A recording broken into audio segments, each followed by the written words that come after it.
Еден глас, 200 евра. Предизборен подкуп, притисоци врз граѓани, злоупотреба на единицата за специјални задачи.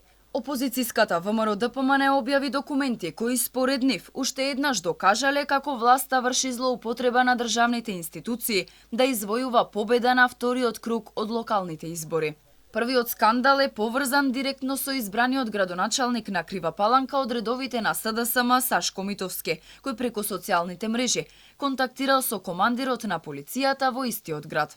Сашко, нафаќат се пак за 200 евра, новица. Тие се од збор, ако кажат да, така ќе биде. Сашко, да, са бајле се договараме. Новица, зверче си. Сашко, знаеш дека нема да оставам на случајност ништо. Новица, знам и ради тебе веруем дека ќе ги добиеме у Паланка. Закани за полицаец кој објавил слика од знамето со сонцето од Кутлеш на социјалните мрежи. Ова било уште една тема на разговор на градоначалникот на Крива Паланка, од кои докази се гледа дека планираат да го елиминираат од неговото работно место.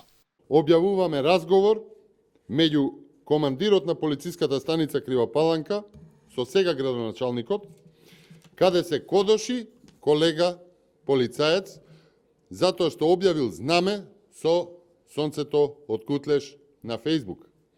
Поради тоа командирот на полициската станица од Крива Паланка ветува дека по изборите ќе го исечат како што вели, поточно ќе го избркаат од работа поради објавениот статус.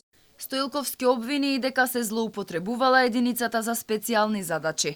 Групи на доверливи лица од единицата за интервенции биле пратени во Битола во цивилна облека и необележани возила на МВР, но и во Кочани и Охрид. Како координатор на овие групи во Битола, наводно бил првиот човек на СМ Васко Ковачевски, а целта на службениците била заплашување на народот, терор и подмитување, со цел задржување на локалната власт од страна на СДСМ. Од ВМРО-ДПМН информираа дека сите докази ќе ги испратат до надлежните институции, но и странските наблюдувачи на изборниот процес.